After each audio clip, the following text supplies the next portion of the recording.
Welcome to the Roy Matlock Jr. Money and Business Hour. Reach Roy at 615-843-2999 or visit roymatlockjr.com. And now, here's Roy. All right, Roy Matlock Jr. here, and we are going to be talking today, as we always do, about money and getting ahead and, education and, get your financial wellness going in the right direction. But we're ending up a year and just a few more months left. If you're tuning in right now, if this is a podcast, it's still going to end up being good for you to, kind of get prepared. I always try to, in the month of November, I've been doing this. I think my very first time I started doing this was in there like 1993. I started working on a 60-day plan. So when I rolled into the new year, everything was, up and running. And, I believe in written plans as a way to, end up where you want to be. It's just like in the old days. Now we use our GPS on our phone. Back in the old days, we got a map and we mapped out our direction. And so what we're going to do today is we're going to map out a direction. So when you finish the year off, you're going to be able to look at things and say, all right, I'm ready to go. I'm going to have a good year financially.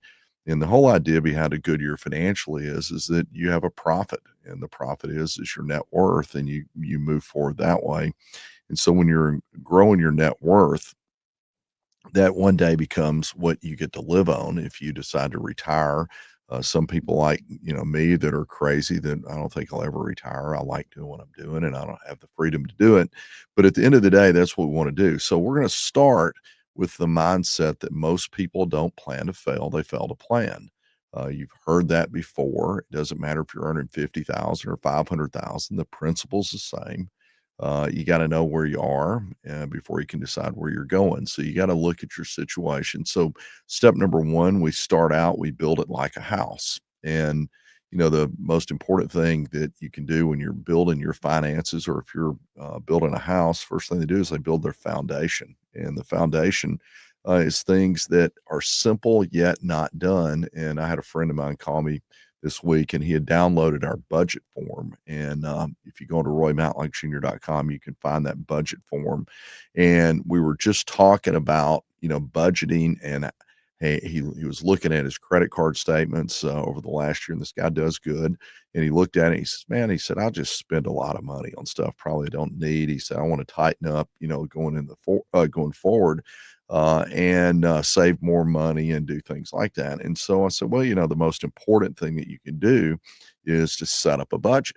And most people, when they do a budget, they don't know how to do it. They begin the budget by having an accounting system. Now, you got to have an accounting system to kind of figure out where you are, or another way you look at it, you say, all right, what did I do this year? But keep in mind that that's only once that you want to do that. You want to look at what you've done in the past, but then going forward, you want to be able to make a decision on what you're going to do going forward. And so the budget to me is the starting point of everything. I remember back in the early days when I first got into the financial business, I was talking to people about, saving money and getting ahead and all that stuff. And then what I found out was most people, they didn't plan for things. So let's talk about how to set up a budget that works. All right. Another way of calling it is a cash flow plan. Been doing this and teaching this for 30 plus years. And I'm telling you, it's the key to moving forward. So step number one is we take a look at where we're at. And if you go to that budget form and download it on my website, you can get kind of an idea where you can put in your numbers. It shows you things that you're doing. And then we have recurring expenses, and then we have variable expenses. And so your variable expenses really are a couple things. One of them is things that happen regular, but don't happen monthly.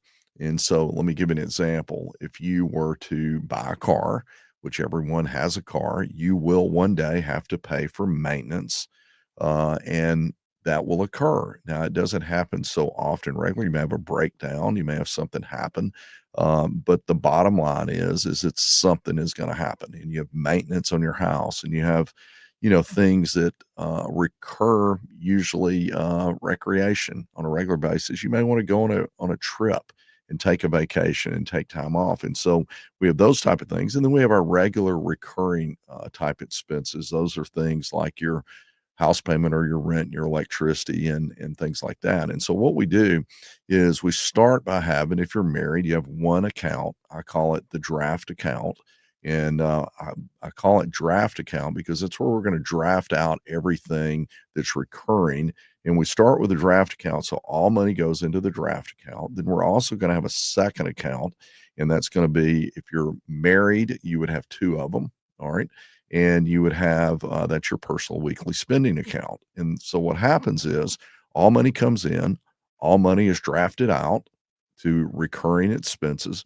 But then inside of there, we look, and that also includes your retirement plans and paying yourself first, monthly drafts on your investment accounts, or maybe it's your 401k that you've got before it gets to you. But at the end of the day, you've got that draft account. Everything comes in and everything goes out on a regular basis.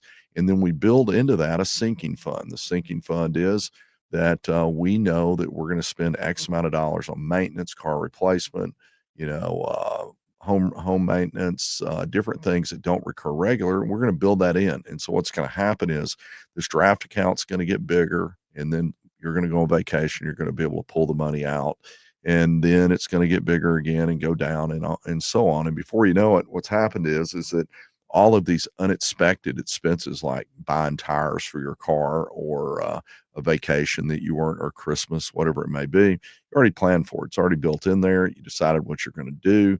This is about a 2-hour process, and you decide that you're going to spend X amount of dollars on these things. And then when it comes time to do it, the money's there. You move it into your two different accounts, and that will be your personal weekly spending account. Those are checking accounts that you have debit cards on that you can use. And at the end of the day, if you have a weekly spending amount of $300, whatever it may be, then what's going to happen is you will in turn spend 300, and you look at if there's any money left that week that's under budget, and if you spend it, you spend it, but you built it in. And so we're going to continue down this path of getting prepared, for the new year. My name's Roy Matlock Jr. I want to encourage you, whether you're already investing in real estate, weighing it out, mark your calendar for Summit to Scale. That's November 20th here in Nashville at Rocket Town. I'll be speaking along with some of these big guys in that business: Bill Faith, Pace Morby, and Atticus LeBlanc. Real world strategies. I believe that, real estate could be, for some people, a great place to be. Visit RoyMatlockJr.com for tickets. All right, we are continuing. If you're just tuning in, this is kind of the checkup to get you prepared for the new year and get your plan in place. My name is Roy Matlock Jr. We help people with money. That has been the case. And I want to encourage you to always visit RoyMatlockJr.com because we have a lot of good stuff there. I was talking about the budget as we went in, and then the second Saturday of each month, we do a live webinar, and I'm getting ready to do one this coming weekend, and it's called 40 of my best ideas of 40 years of helping people with their money. And so just a lot of examples and things like that could help you. So you can register for that, along with many, many other resources to help you get moving. And so we're going to continue on this budget cash flow. So what happens is we have three simple accounts. We're going to have a draft account. All income comes in and goes out and drafted automatically. It builds up over time because you have money set aside to keep you from going in debt or having emergencies that are not really emergencies. They're regular things. We have a weekly spending account for variable expenses, so that way you know what you spend each week. And then at the end of the week, you stop spending, and then Sunday you move it again. This is when you get really on board with controlling your money. An emergency savings account that you have 3 to 6 months. We'll be talking about that. Set aside maybe in a money market account. So now if we do have a real emergency is you lose a job, you get hurt, something like that, and you can't work, then you do that. All right. So what we're going to do is we're going to have inside of that draft account our retirement plans. You're going to make sure that you take advantage of your company matches. I run into people all the time that, they got free money and they're not signed up for the 401k. And so we want to make sure that is happening. And so what we're doing is inside of our draft account and our two spending accounts, we're controlling all of our financial affairs. We have everything built in. We now have a good, solid budget that's easy to deal with. One more thing you can do is add a text message or email that's sent to you every morning that shows you how much money is in those accounts. So that way you know how much you have left for the rest of the week. And so it's simple. You do that, but if you start doing it, you're going to feel in control of your finances. And that's the first step is we're going to spend less money than we make. And that's the key to getting ahead. And then we invest the difference between the gap and the spending gap and the income gap is your quality of life gap is what I call it. So if you have a big gap between what comes in and what goes out, you get rid of stress and so on. We use the emergency fund to keep you from borrowing money. We use the emergency fund to keep you from cashing in a retirement account or cashing in when the market's down. So we have some cash in the event something happens. It tends to happen. It's always at the wrong time. It allows you to cut your insurance costs by raising your deductibles, which allows you to take more risk. If you have an older car, you can take the risk of a wreck and drop the collision on it. So all these different things, you don't want to reduce liability. You want to raise liability, maybe get an umbrella policy, but this is foundations. All right. So the emergency fund, even though it's getting maybe 3% or something like that in a money market account, it's allowing you to get a return by not paying penalties and interest and things like that. And so now we've done that. So we're building the house, got a budget. Now we got an emergency fund. What we're going to do is we're going to eliminate debt, pay off bad debt. I'll get more detail a little bit later on that and free up money for investing. What is bad debt? Bad debt is something, A, that you can't afford, B, something that is tied to things that go down in value. All right. So we want to look at, things like that. When we're setting up our budget, the first thing I like to do is look at my total income for the year. And I'll look at that. So let's say that your total income is 100 grand. Make the assumption that when you're going through that list on the budget forms, that you look at it and you say, well, what if I had no expenses? What would happen? What would my life be like if I had just no expenses? Now, obviously, we don't. We're going to always have expenses. We have to eat. We have to, do things like that. But what if you had no expenses and you decided that what you were going to do is you were going to fire all the expenses, just not have any expenses. And then you're going to rehire the ones back that you really think are necessary. Generally speaking, when you do that, you will save 10 to 15% of what you've been normally spending because you're saying, why did I spend that much on this? Why do I have this item being drafted out of my checking account that I don't even ever use? And so you just fire all those expenses. And so we do that. This will also free you up money to pay off debt and getting rid of bad debt. Good debt is something that you can afford. It's tied to something that goes up in value. So in looking at that, let me give you some advice. Don't pay off your low interest mortgage. You'll never get it ever again. Keep it forever. No reason to do that. There's nothing wrong with borrowing money to do things that cause a return or spread over and above what you borrow for. I'll give you an example. Opportunities come along, and if you don't have the ability to do something for those opportunities, that's called opportunity cost. We were taught that in economics course. The opportunity cost is the cost of not having the cash in order to take advantage of a good opportunity, and they come along. I can tell you that I've had a lot of opportunities come along in the early days that I couldn't take advantage of, and in the later days that I did take advantage of. And so we want to make sure of that. So we're going to eliminate bad debt and only have good debt. Good debt you can afford, bad debt you can't. Good debt ties to something that goes up in value. Bad debt ties to something that goes down in value. You would set up in many cases, I've encouraged almost all of my clients that have a lot of equity in their home, set up an equity line of credit that allows you to get an additional emergency fund, and gives you opportunity money that you can do things with. And so we do that. We're going to go on. This is part of the foundation. So foundation is budget, emergency fund, debt elimination, get rid of bad debt, income protection is the last thing. That's where we make sure that we protect our income, life insurance, health insurance, disability. It's really income and asset protection, and that builds up your foundation. Now, once you've done this, you're in a position where you can start moving in the right direction. All right. And the right direction is that, you're going to start growing. All right. And make things, you know, automate. All right. That's my big key element. I always have told people that you want to get ahead, just get it automated. So we have a draft account. We have money going to different places. We're paying ourselves first. We're making things happen like that. So we start that. Now, what if you have debt and you're trying to eliminate it? I'm going to give you a couple ideas about that.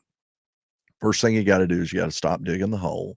And that means that you cut expenses. I'm going to give you in the next segment some areas you can free up money to save. But the first thing that we're going to do is that we're going to have a plan. And I always tell people do minimum payments on all of you. If you have multiple credit cards, set it up automatically to do the minimum payment, and then take an example of $300 a month. And you're going to apply that extra money to the smallest debt. Then that debt's going to be paid down. We're going to then take that $300 a month, do it to the next one. That's called a debt stacking. You can do it that way. Another way you can do it is if you've gotten yourself in trouble and you do have equity, you can do an equity line of credit. I have no problem with that. You can either pay it down or not pay it down, but the one thing you want to do is make sure that the budget's in place prior to doing that. So we're getting ourselves in order. We're gonna do a analysis on our insurance, which will allow us to save a ton of money generally and get better coverage. We look at all things insurance. I have an insurance marketplace that I can do that for you. So anyway, we're plugging the leaks and finding the money is what we're doing right now. So we're fixing the problems and we're building that solid foundation. When we come back, and we'll give you some ideas on how to free up money to save. Be sure and visit RoyMatlockJr.com to find out all of the good things that we have to help you learn. We'll be right back. Roy Matlock Jr. here, and we have been talking about getting your plan together and getting prepared for the new year so you have a year that you look back and you say, man, this is good. I like this. I'm moving forward. The number one financial mistake people make is procrastination. They just don't do anything. They have great intentions, poor follow through. Execution is the key. I have always told my clients that I'm an executor for you. You meet with me, you meet with my guys, and we actually execute a plan. And then you don't worry about that anymore because you have a plan in place and execute that plan. But when you get started, the typical financial mistake will cost you $50,000 to $500,000 over your lifetime.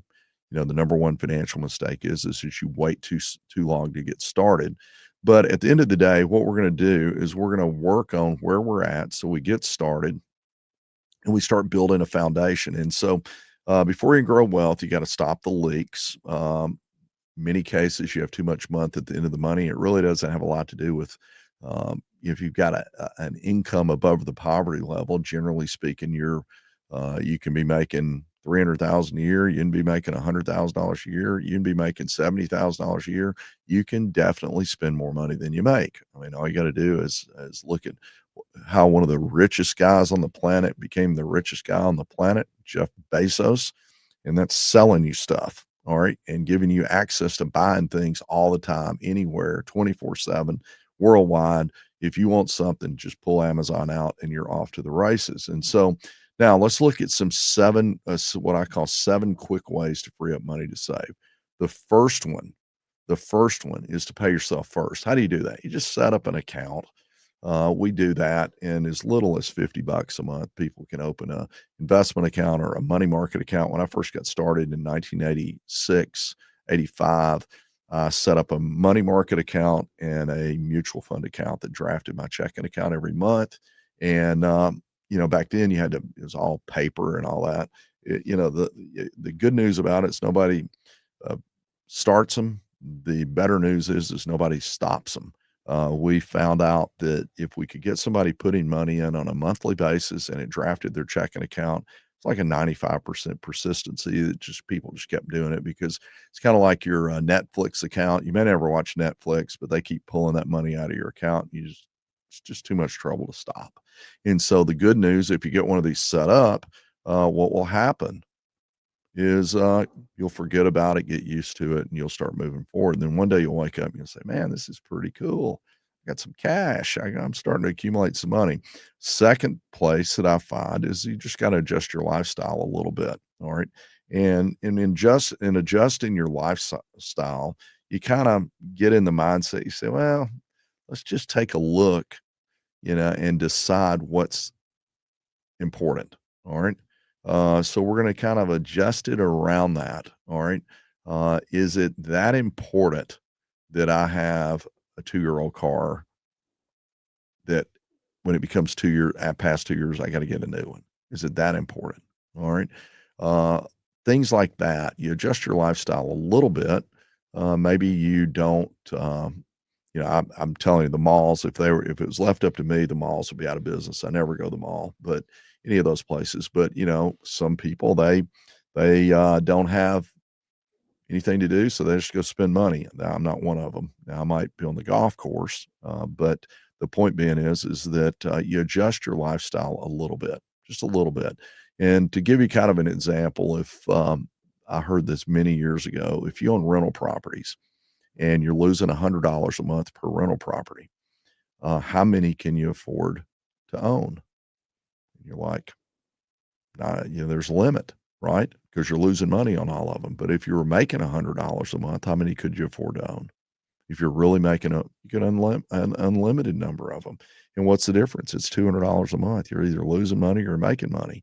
And that's how credit cards operate. You end up getting credit card debt because you're spending more than you make consistently. It may not be that much, but what happens is you're spending more than you make and it adds up. Then one day you wake up and you're like, golly, I got all this debt. And how did I get there? So we adjust our lifestyle a little bit. Of course, we have the written cash flow plan. That's where you go to the budget forms, go to my website. You can find that. Then what we're going to do is we're going to prioritize what matters most. When we're looking at things, we're going to make a decision. This is important. This is not quite as important as that. And so therefore we're going to eliminate that because we think this is more important. All right. And you want to have, financial security, saving money for people that are broke. Generally, they look at it as painful. Saving money for people that have money is pleasure. They like it.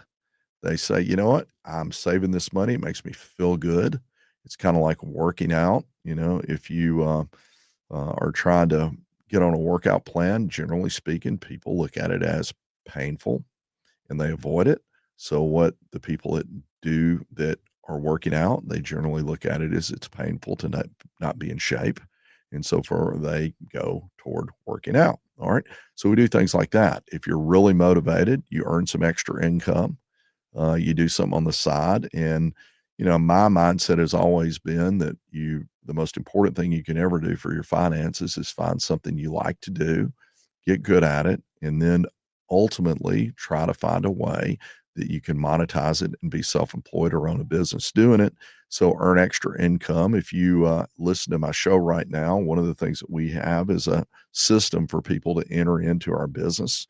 Quite frankly, it's crazy as it sounds. We have more people that want to get their finances straight with us than we have people to follow up on. And so, if you would like to find out more on that, go to the Join the Team section of Roy Matlock Jr. and you can find out more how that works. And we teach you how to do this stuff, but you get to learn from the inside. You realign or sell unused assets. Go in there and just look at all the junk and all the things that you're not using. And these are little areas to free up. I always tell people never buy retail. The first thing when you decide to never buy retail, if you say, whatever I'm going to spend my money on, I'm going to buy it used. Immediately, you're going to cut your business expenses. You're going to cut your personal expenses, whatever it may be, you're going to be cutting expense because you're buying it used. I remember back in the days, I have triplets that, for some of you may know that, they're 28 years old now, and we needed a van. And so we went and bought a minivan, and I wrote a check for it. Went and I was just busy, and I was like, "Here, I'm just writing a check." All right.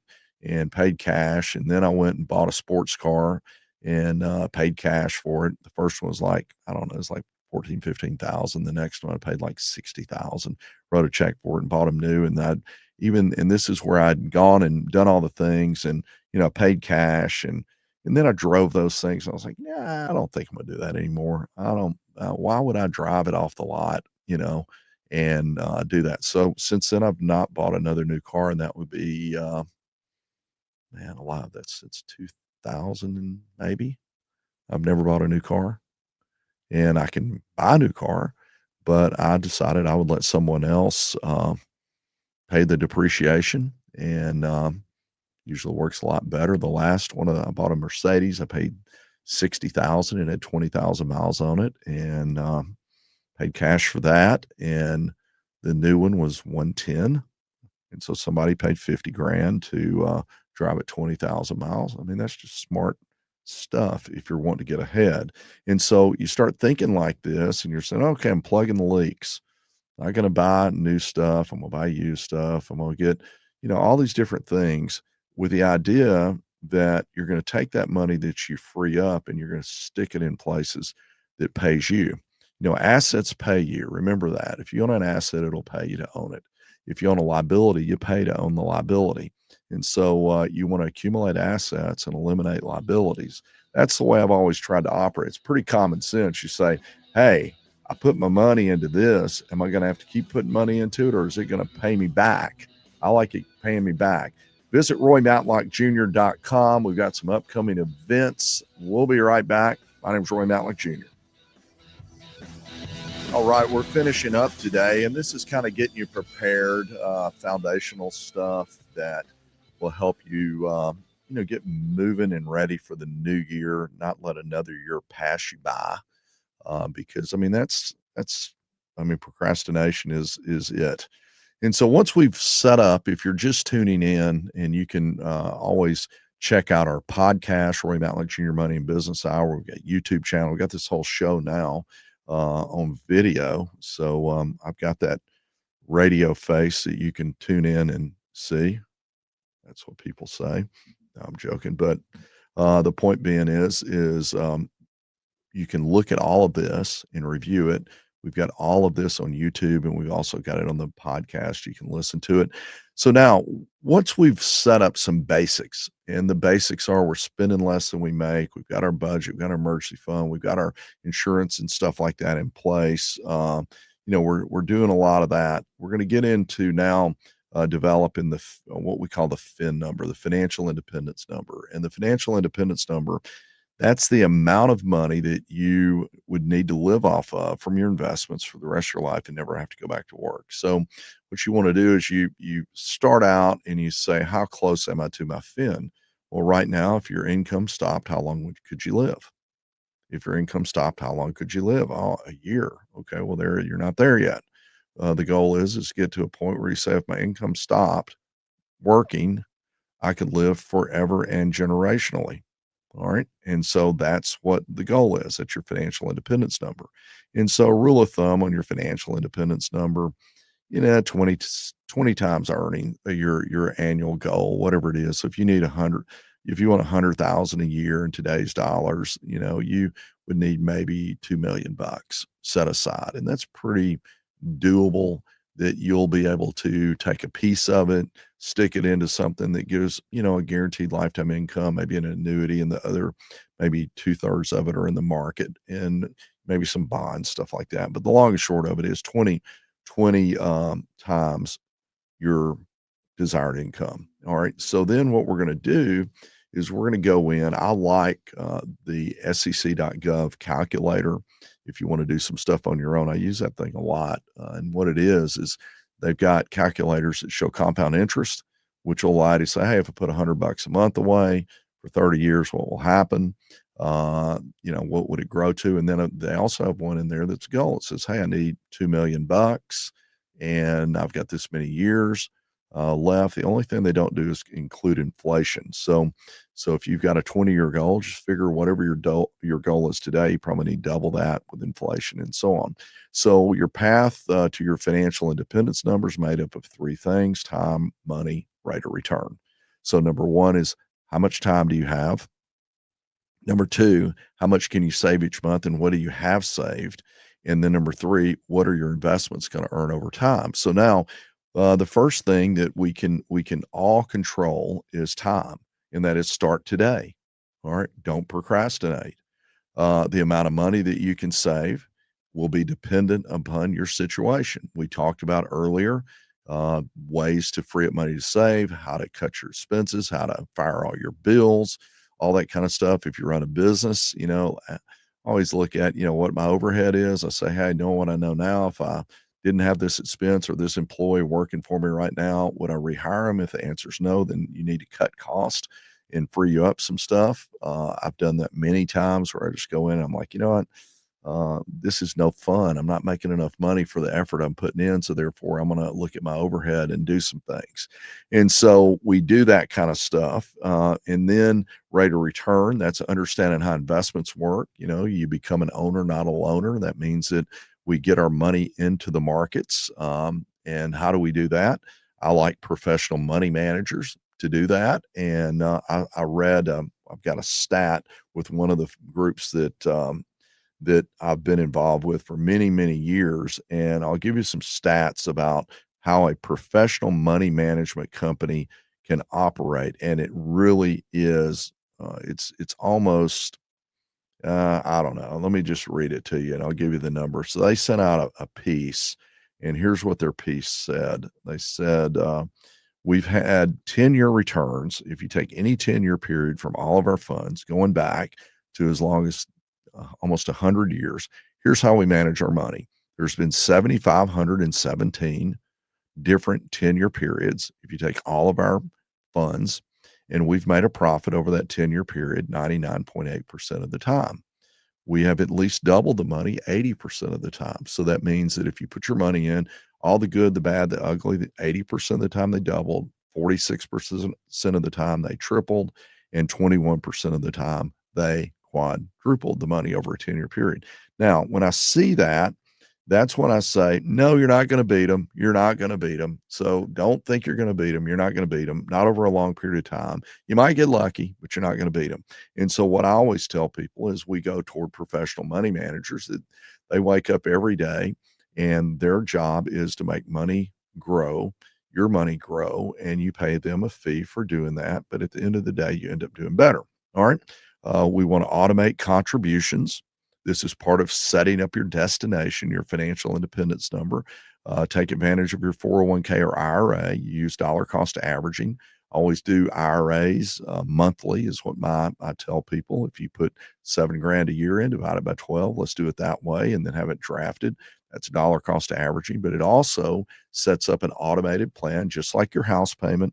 Got to pay your house payment or rent. If you don't, you get kicked out.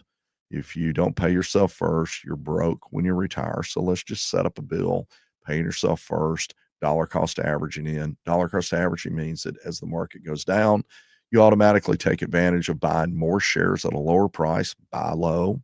All right. And when it's high, you buy less shares, and that allows you to get a lower average cost per share. If you're self employed, you can do a SEP or a solo 401k. This allows you, if you're an independent contractor, especially, to be able to put a lot more money in, and you can do that same thing. And you don't have to do it every year. You do it based on your profits. But what I always tell people again is let's have an automated system. And then at the end of the year, we put it into the SEP and make things happen. The last piece of the GPS is make sure one event doesn't wipe you out. There's two main risks that really devastate people. The first one is dying too soon. And the second one is living too long. And so let's talk about this. So let me give you some examples of why it's ridiculous to not take care of your family when it comes to premature death.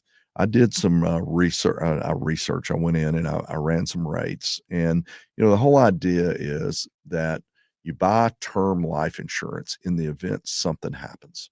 All right. It's not a permanent plan, it's an income replacement plan. So, what is term life insurance? You buy it, say, for 20 years. If anything happens along the way, it will pay that off. The premiums are very inexpensive relative to the death benefit. And now there's things called living benefits. So if you become critically ill, chronic, terminal, you can actually get that benefit up front. Let me give you an example. Rule of thumb, 10x your income. If you make 100, you need $1 million. That's kind of a rule of thumb. It's not completely all the time right. But here's what a 20-year term would cost somebody at age 30. $1 million, $60 a month. On the low end, $106. On the high end, that's non-tobacco. And this is one that I looked up that doesn't even have physicals involved. You just go in, you fill it out, and you'll be done. You can find out about it on the website. If you're 40, you pay between $100 and $180 a month for $1 million. Let me explain it this way. You've got a family, you pay $60. A month later, something happened, your family gets $1 million. That's what we're talking about. If you're 50, a 20-year term will run between $300 and $500 a month. And you look at it, you say, well, $300 a month. Well, if something happens to me, it pays $1 million. If 5 years into it, I've put 20,000 into it, it pays $1 million. It's replacing my income. So that's the dying too soon element. I mean, to me, it's no excuse. Okay. Living too long, you don't want to run out of money. What's it take to, at 10%, what's it take to accumulate $1 million? Well, if you have 20 years, because you waited, it's $1,400 a month. If you have 30 years to do it, to get your $1 million, it's $500 a month. If you have 40 years, it's only $188 a month. So anybody young, a couple $100 a month makes you a millionaire. Now, let me show you the next secret. The next secret is go get 100 grand first. If you get 100 grand first, now how do you do that? I always tell my young listeners, if you're both working, just live on love alone for a while and go save one of your incomes and do that for 3 years. Let's say you're making 80 grand a year and you figure out one's making 30. You say, we're going to save the 30 grand a year and we're going to live on 50. We're going to watch TV and set ourselves up for the rest of life. We're not going to be out spending money, doing things like that. If you have 100 grand to start, you don't have to save anything. Matter of fact, for 40 years later, at 10%, you'll have $4.5 million. If you have 30 years to go and you have 100 grand, you don't have to save anything either. 1.7 million 30 years later. If you have 100 grand, you have 20 years, you're going to have to save $476 a month. So the point being is, why wouldn't you sacrifice, get your 100 G's put aside, and then you put yourself in a great position? So that's how you become a millionaire. There's no reason not to. And so anyways, we close out, do a quick financial tune-up, and let's get a fresh start going into the new year. The first one, you review all of your insurance coverages and beneficiaries. Make sure things are up to speed. You max out and make a decision that you're going to, at a minimum, get our matching funds. Get your matching funds. If you work for a company and they say, hey, we're going to match you 4%, well, dadgummit, you're going to do 4% because 4 is 8. How about that? So you put in 4%, you get 8%. That's pretty good. Then you get a tax deduction on that. You also have access to what's called HSA contributions, health savings contributions. We want to fund the emergency fund and be on a budget to make sure that we're not going to spend more than we make. We're going to set up automatic drafts. Maybe that's for your Roth IRA, whatever it may be. I would encourage you, if you've listened today and you're learning, there's a lot more. We've been doing this for 40 years. And when you do it for 40 years, you watch people and you learn from people, watch what people do. And then we put it in the form of a plan. If you would like help, you should reach out to us and do a quick phone call to find out if we're a match. Also, taxes are a big deal. I like to tell people that taxes are the only big bill that we pay and don't think about. So we want to work on that and get our plan in place. So today's show was your financial GPS.